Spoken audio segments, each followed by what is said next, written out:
Alors pour faire le lien avec la table ronde précédente, effectivement, cette dernière table ronde est liée au travail. Le travail, c'est la santé. Pour ça, j'accueille Laurent L'Hospitalier, directeur RSE chez Sanofi, Nicolas Pogam, fondateur d'Ardesque, et Olivier Derrien, directeur France et vice-président Europe chez Salesforce. Merci à tous les trois. Alors, peut-être pour commencer, effectivement, on parle beaucoup de bien-être en entreprise en ce moment. Pour cette table ronde, on a décidé de parler de santé. Bonheur, bien-être, santé, c'est quoi exactement le bien-être au travail? Comment est-ce que ça se caractérise? Peut-être Olivier pour prendre la parole en premier. D'accord. Alors ça, c'est une sacrée question quand même. Hein. C'est vaste, je le reconnais. Le bien-être au travail, le bien-être dans la vie. C'est d'abord un équilibre entre la vie professionnelle et la vie privée, nous pensons. Et je pense que les sociétés ont un rôle phénoménal à jouer pour permettre à chaque individu de trouver son propre équilibre. Votre curseur, à l'instant de votre vie, n'est pas exactement le même que mon curseur à l'instant de ma vie, à cet instant-là. On a tous une position un peu différente par rapport à ça. Et je pense qu'il faut que les salariés comprennent qu'ils ont un rôle à jouer énorme dans définir ce curseur pour trouver cet équilibre. Et les sociétés ont un rôle à jouer pour que les salariés puissent avoir confiance et puissent comprendre qu'il y a un équilibre à trouver. Je commencerai par là. Laurent, c'est votre sentiment aussi. Comment est-ce que vous définissez le bien-être au travail? Est-ce que le bien-être au travail, ça passe notamment par la santé? Oui, évidemment, en tant qu'acteur de santé, c'est un peu facile de jouer sur l'aspect santé. Moi, je pense que le bien-être au travail, il y a plusieurs éléments. Il y a effectivement des éléments très positifs, bonheur, il y a la santé au milieu, et après, il y a tout ce qu'on appelle les risques psychosociaux, la santé mentale. Et donc, il y a tout un équilibre à trouver pour travailler sur ces trois éléments qui sont très importants et qui constituent quelque part le bien-être des salariés. Il y a aussi une dimension individuelle. Ce qui a déjà été dit, c'est comment est-ce que le salarié, qu'est-ce qu'on peut lui apporter pour que lui-même, en fait, se prenne en charge et travaille à son bien-être. Mais il y a aussi ce qu'il ne maîtrise pas, qui sont les questions d'organisation, voire de réorganisation, parfois assez rapides, permanentes, les changements. Et donc ça, c'est des choses qui doivent être gérées de manière beaucoup plus collective. Et donc, c'est d'autres solutions qui doivent être apportées à ce moment-là aux salariés. Alors, le collectif, Nicolas, c'est quelque chose que vous connaissez. Comment est-ce que vous pensez les espaces de travail chez Ardesque, justement, pour arriver à mettre ce bien-être au cœur de la vie professionnelle? Alors déjà, je ne suis pas le coupable des open space, hein, Laurent. Je pense qu'avant de parler d'aménagement d'espace, il y a aussi la notion de management qui est hyper importante. Alors j'entendais effectivement parler des salariés. Ce qu'il faut juste savoir, c'est qu'aujourd'hui, un enfant de 10 ans, finalement, a un accès à la connaissance bien plus que notre président de la République qui a 10 ou 15 ans, ce qui est fabuleux à travers les outils. Donc la richesse en fait, des données qu'on va pouvoir exploiter derrière, elle doit être absolument transmise et pas conservée. Donc ça, c'est le premier point.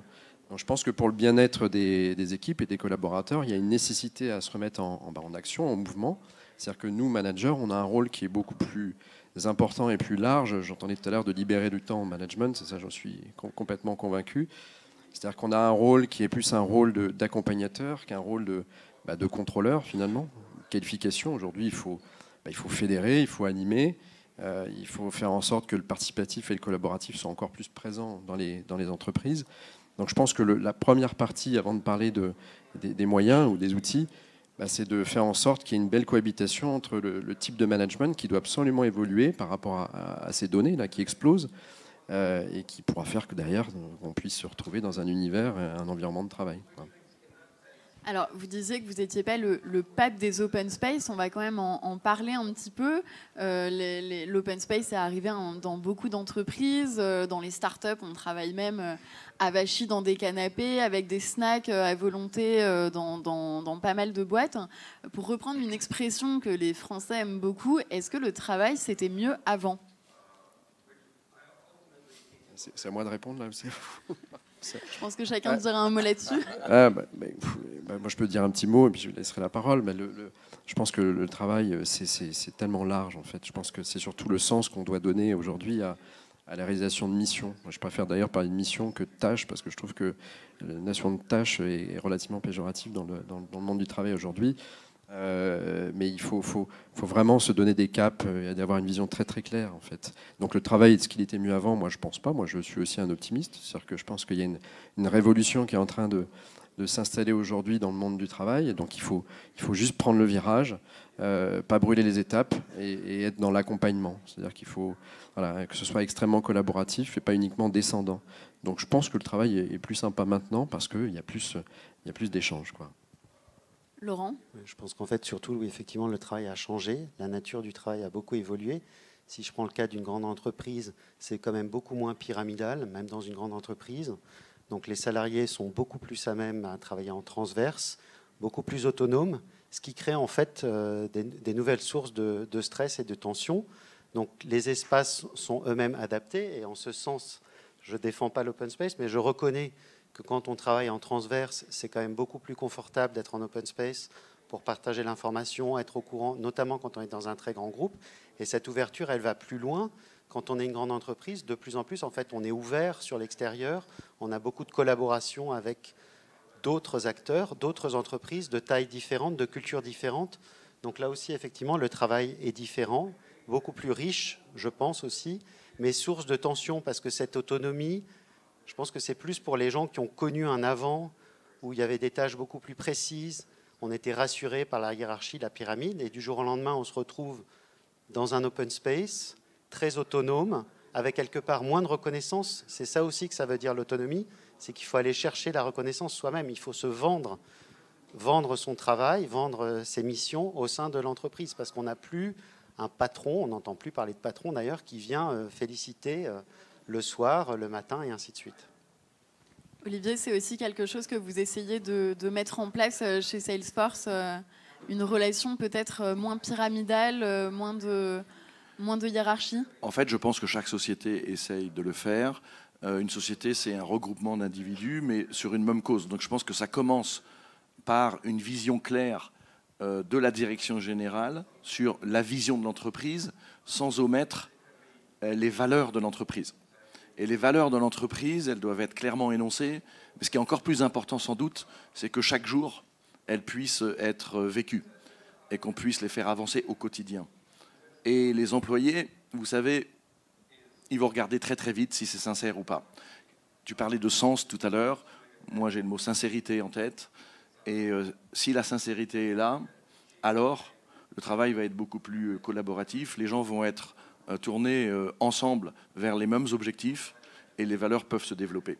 Et c'est ça qui est important. Alors, l'environnement de travail, l'espace, bien entendu, change parce que la façon de travailler ensemble change. Et il y a pas mal d'expériences qui sont tentées à droite à gauche. Chez Salesforce, on est 30 000, mais moi je crois qu'on est la start-up la plus grosse du monde. Les gens rigolent quand je dis ça parce que, en effet, quand on fait 10 milliards de dollars de chiffre d'affaires, qu'on a 30 000 salariés, on n'est plus vraiment une start-up. Mais on essaie de garder cet esprit d'innovation, cette mentalité de débutant, de l'air frais dans la tête et de l'innovation. Mais l'innovation, ce n'est pas que la technologie, c'est aussi dans la façon de discuter ensemble, de prendre des décisions ensemble, de travailler avec le comité d'entreprise, de l'associer en confiance. Donc les mots-clés, pour moi, c'est sincérité et confiance. C'est ça la recette secrète du bonheur en entreprise, c'est finalement la valorisation de ses salariés et au niveau de l'entreprise, pouvoir s'adapter au marché dans lequel on évolue, peut-être Laurent? Oui, effectivement, c'est fondamental, mais je voudrais revenir malgré tout à cette question de santé, qui est très importante parce que je ne vais pas vous parler des tables de billard, des salles de sieste, tout ça qui existe, des salles de sport. Je pense que ce qui est à la base assez important, c'est de aussi voir le lieu de travail comme un lieu de santé, une opportunité aussi pour les salariés de se raccrocher à leur santé et d'assurer leur bien-être. Et je voudrais partager en fait avec vous une initiative qu'on mène, qui est assez innovante, en tout cas pour une grande entreprise, et qui peut paraître un peu étonnante dans une table ronde sur le bien-être au travail. Mais c'est une initiative qui s'appelle en fait Cancer et Travail Agir Ensemble, qu'on mène chez Sanofi. Et donc, c'est pour, d'une certaine manière, garantir le bien-être de nos salariés qui sont touchés par le cancer. Donc, je serais curieux dans cette salle de savoir qui ne connaît pas quelqu'un de relativement proche qui a été touché par un cancer? Voilà.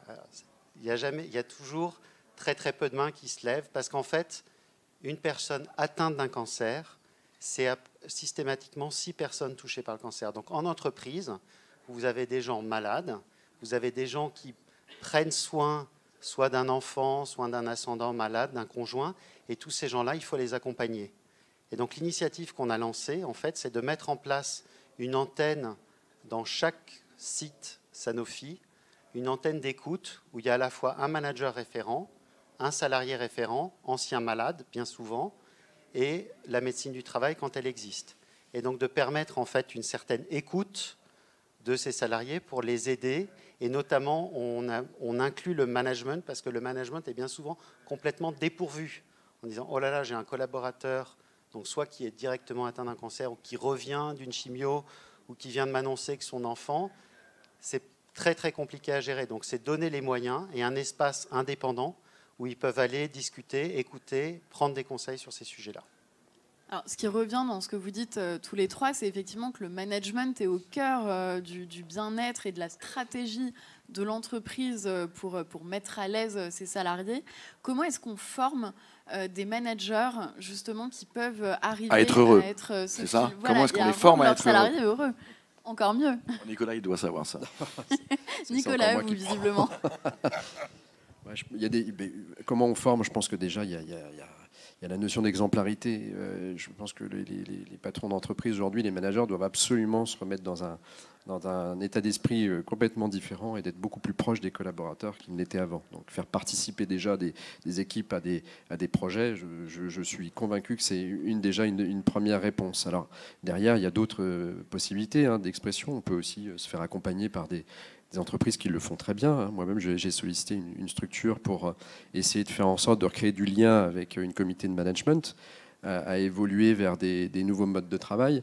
Mais je pense qu'avant tout, c'est vraiment réinjecter de l'énergie et événementialiser au quotidien l'entreprise pour faire en sorte que tout se mette en place, en action, et qu'il y ait un partage d'idées qui se fasse en permanence. Alors c'est un travail du quotidien parce qu'on n'est plus dans une hiérarchie de contrôle, là, et là je reviens un peu sur mon métier d'espace, puisque les managers avant, qui vont dire que c'était mieux avant parce qu'ils avaient leurs équipes juste face à eux tous les jours et tous les matins pour leur donner des directives, les nouveaux espaces de travail aujourd'hui sont beaucoup plus ouverts et éclatés, donc il faut aller les chercher. Donc l'objectif, c'est quoi? C'est de recréer des moments hyper qualitatifs avec eux pour recréer du contact. Donc je ne suis pas certain qu'il y ait encore des bonnes écoles qui vont ou elles sont peut-être pas encore nées, qui vont pouvoir remettre du lien dans tout ce management-là, mais les enjeux sont forts, quoi qu'il arrive, parce que je pense que les entreprises d'avant étaient probablement très performantes économiquement, mais la balance était plutôt côté gauche économie. Et là, l'idée, c'est de réajuster un petit peu et de réinjecter du bien-être. Donc le bien-être, c'est de la communication, c'est surtout du bien vivre ensemble, c'est de la bienveillance, voilà, et c'est de l'accompagnement. Donc comment les accompagner? Je pense que c'est de la présence et puis surtout discuter avec les managers, quoi. Voilà, je dirais, dans une société où il faut faire très attention à la puissance des mots, au marketing, et tout le monde est très suspicieux de la puissance des mots. On connaît tous autour de soi, dans la vie professionnelle ou dans la vie privée, des gens qui font exactement le contraire de ce qu'ils disent. Et je reviens à l'idée de sens et de sincérité, et je pense que le bien-être au travail commence par un sens commun et de la sincérité. Il faut d'abord comprendre les managers, voir comment eux peuvent-ils être heureux, les aider à parler de ces sujets avec chaque salarié, parce que la définition du bien-être pour moi n'est pas obligatoirement la même que pour Nicolas à cet instant de ma vie. Ne pas avoir peur, avoir le courage de parler de ça et de définir ensemble une règle qui va dans le sens de la société, mais qui va aussi participer à l'harmonie, en fait, à l'harmonie au travail. Et l'harmonie au travail, souvent, c'est source de performance, c'est comme la diversité, accepter l'autre. Accepter l'autre en respect, faire en sorte que tout le monde ose dire qui il est, avoir le courage de dire qui on est. C'est pas fréquent aujourd'hui dans les entreprises parce qu'on a peur, on a peur des jugements. Et ça, c'est un travail de fond C'est un travail de fond qui doit commencer par le président de la société. S'il n'est pas sincère, c'est mort. Et puis ça doit petit à petit rayonner partout dans l'entreprise. Mais c'est captivant, c'est passionnant. Parce que grâce à ça, on peut faire des équipes qui travaillent ensemble et qui ont des clients beaucoup plus heureux et donc une meilleure performance. Justement, sur cette question de la parole, on parle évidemment depuis de plusieurs années de ce bien-être en entreprise, de bonheur en entreprise. Qu'est-ce qu'on fait des gens qui ne sont pas heureux et qui ne sont pas bien dans l'entreprise? On leur donne des médicaments, ça nous fait... C'est ça, non? On n'en a pas beaucoup dans le domaine. Bon. Est-ce que finalement, ça ne crée pas un tabou sur ceux qui seraient un peu moins bien, qui ne répondent pas à cette injonction? Mais l'important, c'est pas d'être heureux ou d'être malheureux. L'important, c'est d'avancer dans la bonne direction. Si vous commencez très malheureux, il faut qu'on vous aide à être un peu moins malheureux, si possible, ou un peu moins malheureuse, et avancer. Si vous êtes très heureux, ça va être dur d'être encore plus heureux. Il faut rester là. J'aurais tendance à dire qu'il faut personnaliser un peu son aide. Il faut coacher les gens plutôt que les manager en contrôle. Mais c'est des questions fondamentales. C'est pas simple. Faut comprendre tout le monde, essayer de discuter avec tout le monde. Je sais pas. Laurent, là aussi, ça passe par de l'accompagnement, par effectivement de l'écoute. Oui, puis je pense que c'est ce qui a déjà été dit. C'est beaucoup d'en redonner du sens, redonner de la fierté aux gens. Ça, c'est fondamental. De la confiance. Et trouver des sources de fierté, répéter, apporter les bonnes nouvelles, parce qu'il y a beaucoup un état d'esprit à reconstruire qui doit être poussé en permanence pour que la mécanique et la dynamique s'entretiennent. Et notamment, il y a un truc fondamental sur la reconnaissance, pour que les gens mettent en avant des petites initiatives, mettre en avant des petits groupes de salariés, des petits projets, et les porter en permanence. Chez pas nous, juste la grande incantation. Chez nous, je vais vous donner un exemple auquel je pense en écoutant Laurent. C'est en fait, on s'est aperçu que les gens, dans les entretiens de recrutement, nous demandent en effet quelles sont nos valeurs, et c'est pour ça que c'est bien d'en parler. Mais ensuite, nous demandent des exemples concrets. En fait, je vais citer une valeur qu'on a dans notre société qui s'appelle le give back en anglais ou le 1-1-1, c'est-à-dire que quand les gens arrivent chez nous, on leur donne 7 jours par an la possibilité d'aller aider les associations de leur choix. Donc on paye en plus des vacances, chaque salarié, 7 jours par an, pour que le salarié puisse passer du temps avec l'association de son choix. Ce n'est pas uniquement le président de la société ou moi en France, qui suis le directeur général, qui va donner de l'argent à des associations. C'est tout le monde doit contribuer ou peut contribuer. Ce n'est pas une obligation.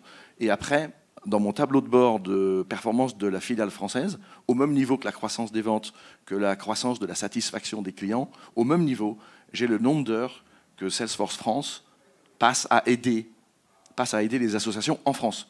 Et cette année, on s'est défini un objectif de 16 000 heures. Alors on est une start-up encore. 16 000 heures, ça fait quand même 2000 jours. Cette année, nos salariés vont donner 2000 jours de leur temps en France, aux associations en France. Et ça, je vous garantis que ça participe au bien-être, parce que tous les 6 mois, on consulte nos employés pour savoir comment ça va. Est-ce que ça va un peu mieux? Est-ce que ça va un peu moins bien? Et ce sujet-là revient toujours en tête de liste. C'est un exemple que je peux donner, et j'invite toutes les sociétés à réfléchir là-dessus. Nicolas, ce qui est bon pour les salariés, c'est bon aussi pour l'entreprise?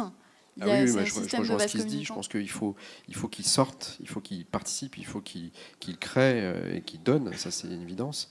Alors, on n'est pas parfait. Je pense qu'on se remet en question en permanence. Ça, c'est sûr aussi. Ça, c'est le principe même du fonctionnement d'une entreprise. Mais il faut absolument leur donner l'accès à ce type d'événements, parce que ça va les sensibiliser. Et puis surtout, quand on parle de sens, l'entreprise doit aller porter des messages positifs ailleurs et transmettre son savoir et participer à des événements comme celui-là. Nous, on a, pareil, dans le même style, on avait invité tout le monde contre le cancer, chez nous l'année dernière, et on a fait une vente aux enchères en fait avec nos collaborateurs, et l'ensemble des dons est allé à cette association-là qui était portée par un type extraordinaire que j'aime beaucoup. Et voilà, donc c'est toutes ces actions-là qui vont permettre effectivement d'engager le collaborateur, parce qu'il faut aussi les engager dans une mission, une aventure commune. Et il faut les sortir du quotidien. Voilà, ça, c'est aussi un enjeu fondamental. Alors nous, ce qu'on essaie de mettre en place, c'est des petites actions de one-to-one aussi pour parler avec eux. On a des challenges qui peuvent se mettre en place. On a fait un challenge Be-Walk cet été, où l'idée c'était de faire des groupes de collaborateurs qui allaient marcher en fait ensemble pour pouvoir discuter, échanger. Donc à la fois on parle d'échange, de communication et de bien-être, parce qu'on fait un peu de sport, donc ça c'est bien. alors, ce qui était très drôle, c'est que ceux qui ne s'étaient pas inscrits au sport, là, au B-Walk, ben, moi, je suis allé les chercher et je suis allé marcher avec chacun d'entre eux dans la rue pendant 15-20 minutes et discuter avec eux. Donc, on a des actions qui sont importantes. Je pense qu'il faut privilégier effectivement le contact, le one-to-one, peu importe le niveau de hiérarchie dans l'entreprise, et faire en sorte qu'on discute tout le temps. Alors, on a un petit peu de temps pour des questions. S'il y a des questions dans la salle sur cette question de bien-être au travail, du travail de demain, s'il y en a qui veulent se lancer. Aucune question ? Bon, dans ces cas-là, on continue. Une question là.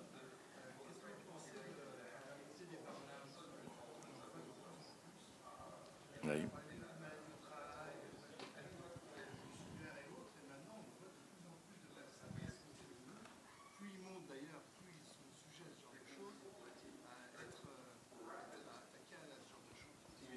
Alors, pour ceux qui n'ont pas entendu sur les burn-out, comment est-ce que les entreprises gèrent les burn-out et comment est-ce que ça fait écho finalement à cette notion de bien-être au travail aussi ? Laurent, si vous voulez vous lancer sur le sujet. Non, effectivement, ce n'est pas un sujet facile. C'est un phénomène qui est encore relativement nouveau. Pas mal d'entreprises sont touchées. Il y a vraiment une question autour du sens. Et je pense que le burn-out, et c'est vraiment ce que j'ai expliqué au début, c'est qu'on est à la croisée d'une problématique individuelle, la manière dont l'individu se positionne dans l'entreprise, dans la petite société dans laquelle il évolue, et un problème d'organisation qui parfois peut manquer, ne pas voir, ne pas anticiper des signaux ou ne pas avoir bien positionné en fait, l'individu dans l'organisation. Et donc tout l'enjeu aujourd'hui, c'est de mettre en place des observatoires qui permettent de détecter, et nous typiquement on a, alors c'est pas très glorieux, mais on a un observatoire du stress qui permet de détecter, donc régulièrement dans le cadre des visites de travail, on peut, sur la base du volontariat, si on le souhaite, remplir, il y a un petit questionnaire qu'on remplit et qui nous permet de juger un petit peu et d'identifier d'éventuels signaux faibles qui pourraient exister par rapport à ce sujet de burn-out. Olivier, le burn-out, c'est quelque chose aussi qu'on essaye de prévenir dans les entreprises. Il y a peut-être un travail de prévention. Avant ça, il y a un travail de définition. Ce n'est pas évident qu'on ait tous la même définition en tête quand on parle de burn-out. Si j'essaye de lire, moi, sur le sujet, et c'est pas... tous les experts ne sont pas encore tous d'accord sur ce que c'est exactement. Ce qui est sûr, c'est que c'est dangereux. Toutes les entreprises demandent de plus en plus de performance, de productivité, en même temps de trouver l'équilibre. Et je pense que c'est dangereux, en effet. Le burn-out, il faut faire très attention. Je pense que ça passe par tout ce que nous a dit Laurent, ça passe par beaucoup d'écoute, beaucoup de formation aussi de tout le monde dans l'entreprise, à détecter les premiers signes, à trouver l'équilibre ensemble, à oser en parler, à faire attention aux premiers signes, parce que c'est souvent... les premières déviations sont plus faciles à traiter que beaucoup plus tard, quand le problème est grave, mais on revient toujours à ces notions d'équilibre et de partager ça. Je crois qu'il faut être bien conscient que c'est un risque majeur, et il faut donc l'appréhender comme tel. Nicolas, c'est aussi c'est l'équilibre, par exemple, notamment aussi entre la vie professionnelle et personnelle. C'est quelque chose qui se réfléchit alors à la fois dans les espaces de travail et dans le management. Est-ce que ces frontières de plus en plus brouillées entre les deux, est-ce que ça participe justement à l'émergence de phénomènes comme le burn-out qui peuvent intervenir ? Je ne pense pas que ce soit la vie privée et la vie pro, il faut effectivement qu'elles soient bien claires. Ça, c'est une évidence. Mais pour répondre à cette question, je pense et on revient là-dessus, c'est la notion de franchise et d'écoute et d'échange. Parce que je pense qu'il y a des phénomènes de burn-out qui existent encore dans des entreprises, très probablement parce qu'il y a encore ce management très directif et de contrôle. Et je reviens là-dessus parce que c'est quelque chose d'important. Si on donne des temps de parole aux collaborateurs pour discuter avec les équipes, les managers, je pense qu'on réglera aussi pas mal de choses. Alors, ça ne va pas se faire tout seul, surtout qu'on a effectivement la définition du burn-out, elle n'est pas forcément la même pour tout le monde, mais quoi qu'il arrive, il faut gommer cette partie-là. Moi, j'en suis convaincu, et je pense que mon plus grand challenge aujourd'hui, c'est d'infuser en fait ces notions-là auprès du management qui va tirer vers les équipes vers le haut et leur donner des temps de parole. Ça, c'est fondamental. Après, l'équilibre vie privée, il est compliqué parce que de toute façon, on est tous hyper connectés aujourd'hui. Ça, c'est très compliqué. Alors, mais on a aussi le contrôle de notre vie. Hein. C'est-à-dire que quand on rentre le soir, on a le choix de poser le téléphone portable quelque part et de le mettre de côté. Donc je pense que c'est la responsabilité de chacun de se mettre en action, et y compris des managers, de transmettre ces sens-là. Si le manager ne dit pas à ses équipes, quand tu rentres chez toi, tu peux poser ton portable, il y a un problème. Si lui envoie un mail tous les soirs à 22h, on a un gros job, ouais. Donc on a un vrai job là-dessus à faire, d'autant plus qu'aujourd'hui, le temps de travail, il est tellement éclaté que je pense qu'on est capable d'être productif dans quelques heures, dans une journée en tout cas. Donc faisons attention à ça, c'est juste le danger de l'exercice derrière. Mais c'est compliqué de faire la différence entre la vie privée et la vie pro. Surtout quand on fait rentrer des codes de l'habitation dans l'entreprise, comme moi je fais, pour donner du confort aux collaborateurs. Moi j'aimerais rajouter que le bien-être, les clients le voient très très vite. C'est très facile de voir si quelqu'un est en burn-out ou limite burn-out ou bien dans sa peau, bien au travail. Les clients le voient, donc c'est gagnant pour l'entreprise quand les gens sont bien dans l'entreprise. Et c'est super important de mesurer régulièrement, tous les trimestres, tous les semestres, comment ça va. Et ensuite de montrer les actions qui sont prises en fonction des résultats.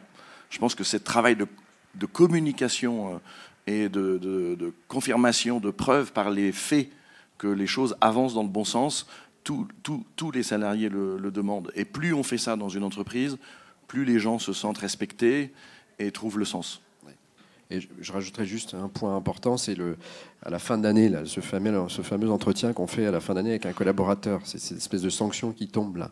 Donc, s'il vous plaît, je pense que là, on a du boulot à faire. L'entretien de fin d'année, c'est bien, mais il ne doit pas être unique. Donc, si on veut éviter le phénomène de burn-out, je pense que c'est du contrôle continu. C'est un peu comme ce qui est en train de se passer avec le bac en ce moment. Donc, il faut assurer des points d'étape, des points relais tous les trimestres avec ses collaborateurs et essayer de mesurer effectivement l'état de forme, l'état de fatigue, s'il va bien, s'il va moins bien. Et pas uniquement comme certains managers ont fait. Moi, j'en ai certains qui l'ont fait comme ça dans mon entreprise. C'est juste une rencontre annuelle, ce qui est fabuleux. Et puis le reste du temps, on se parle pas franchement. Voilà, donc franchise et puis. Alors nous, on a inventé une application chez Salesforce avec la plateforme Salesforce, bien entendu, et qui s'appelle Real Time Feedback. Et à chaque fois que on voit quelqu'un qui sourit comme vous et avec qui on passe une demi-heure sympathique, on envoie une petite image super ou un petit badge. Alors au début, moi je me dis mais en France ça va pas marcher ce truc-là. Et en fait, les gens adorent. Donc on envoie des badges à tout le monde. Après, vous pouvez même me faire un lien dans LinkedIn avec le nombre de badges positifs que vous avez reçus dans l'année par votre employeur. Mais c'est l'histoire de transparence et de temps réel du feedback qui rejoint exactement ce que Nicolas vient de nous dire et qui donne beaucoup plus de sens à la discussion, en fait, qui enrichit. Et quelque part, ça permet même quasiment presque d'éviter l'entretien annuel de performance, même s'il faut continuer à le faire, mais il est beaucoup plus réduit. Nicolas, peut-être le mot de la fin, c'est aussi une manière de valoriser ses salariés, ce type d'initiative ? Ah oui, complètement. Moi, je suis totalement favorable à ces retours. Il faut qu'ils naissent avec des applications, donc on en reparlera très rapidement. Je veux bien d'ailleurs, je viens de recevoir un message sympathique de votre part. Là. Vous avez passé un bon moment.